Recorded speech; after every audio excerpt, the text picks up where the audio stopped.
Hey, everybody, I'm going to read our story today, and I'm going to record it. So here we go.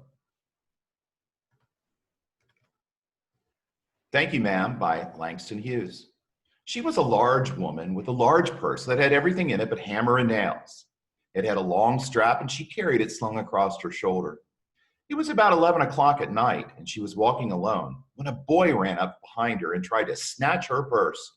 The strap broke with a single tug the boy gave it from behind, but the boy's weight and the weight of the purse combined caused him to lose his balance. So instead of taking off full blast as he had hoped, the boy fell on his back on the sidewalk and his legs flew up. The large woman simply turned around and kicked him right square in his blue jean sitter. Then she reached down, picked the boy up by his shirt front, and shook him until his teeth rattled. After that, the woman said, "Pick up my pocketbook, boy, and give it here." She still held him, but she bent down enough to permit him to stoop and pick up her purse. Then she said, "Now, ain't you ashamed of yourself?" Firmly gripped by his shirt front, the boy said, "Yas'm." The woman said, "What did you want it for?" The boy said, "I didn't aim to." She said, "You lie." By that time, 2 or 3 people passed, stopped, turned to look, and some stood watching. "If I turn you loose, will you run?" asked the woman.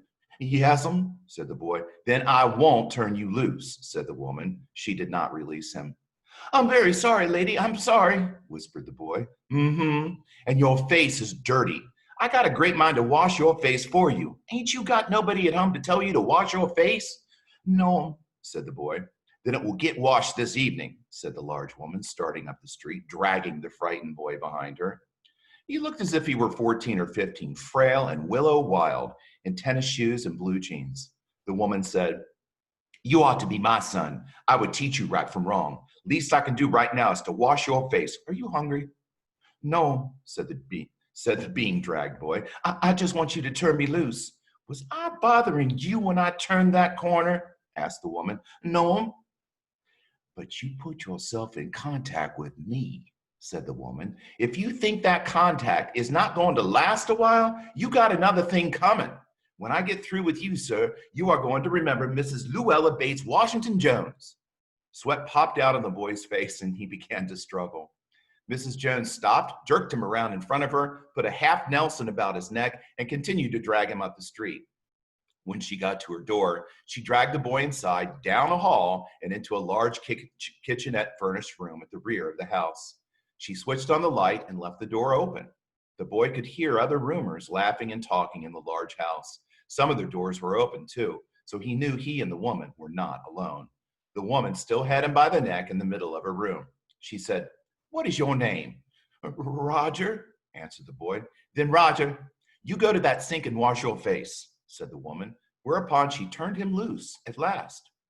Roger looked at the door, looked at the woman, looked at the door, and went to the sink. "Let the water run until it gets warm," she said. "Here's a clean towel." You gonna take me to jail?" asked the boy, bending over the sink. Not with that face. I would not take you anywhere," said the woman. "Here I am trying to get home, cook me a bite to eat, and you snatch my pocketbook. Maybe you ain't been to your supper either, late as it be, have you?" "There's nobody home at my house," said the boy. "Then we'll eat," said the woman. "I believe you're hungry, or been hungry, to try to snatch my pocketbook." I wanted a pair of blue suede shoes," said the boy. "Well, you didn't have to snatch my pocketbook to get some blue suede shoes," said Mrs. Luella Bates Washington Jones. "You could have asked me." "Ma'am?" The water dripping from his face, the boy looked at her. There was a long pause, a very long pause. After he had dried his face and not knowing what else to do, he dried it again. The boy turned around, wondering what next. The door was open. He could make a dash for it down the hall. He could run, run, run, and run. The woman was sitting in the daybed. After a while, she said, "I were young once, and I wanted things I could not get." There was another long pause. The boy's mouth opened. Then he frowned, but not knowing he frowned. The woman said, "Mm-hmm. You thought I was going to say, but, didn't you? You thought I was going to say, but I didn't snatch people's pocketbooks. Well, I wasn't going to say that." Pause.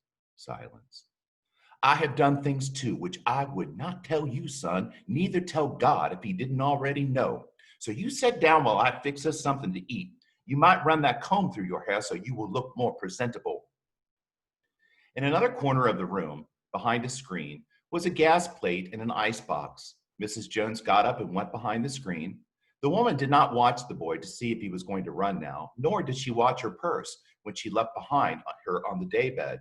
But the boy took care to sit on the far side of the room where he thought she could easily see him out of the corner of her eye if she wanted to. He did not trust the woman not to trust him, and he did not want to be mistrusted now. Do you need somebody to go to the store? Asked the boy. Maybe to get some milk or something? Don't believe I do, said the woman, unless you want some sweet milk yourself. I was going to make cocoa out of this canned milk I got here. Oh, that'll be fine, said the boy. She heated some lima beans and ham she had in the icebox, made the cocoa, and set the table. The woman did not ask the boy anything about where he lived or his folks or anything else that would embarrass him. Instead, as they ate, she told him about her job in a hotel beauty shop that stayed open late, what the work was like, and how all kinds of women came in and out, blondes, redheads, and the Spanish. Then she cut him a half of her 10-cent cake. Eat some more, son, she said. When they were finished eating, she got up and said, Now here, take this $10 and buy yourself some blue suede shoes. And next time, do not make the mistake of latching onto my pocketbook nor anybody else's, because shoes come by devilish like that. They will burn your feet. I got to go and get my rest now, but I wish you would behave yourself, son, from here on in. She led him down the hall to the front door and opened it. Good night. Behave yourself, boy, she said, looking out into the street. The boy wanted to say something else other than thank you, ma'am, to Mrs. Luella Bates Washington Jones, but he couldn't do so as he turned at the barren stoop, and looked back at the large woman in the door. He barely managed to say thank you before she shut the door, and he never saw her again. So there's some questions to answer about that, and we'll talk about them in the meeting. But I hope you enjoyed that story. I think it's a fabulous one with lots of hidden messages in there.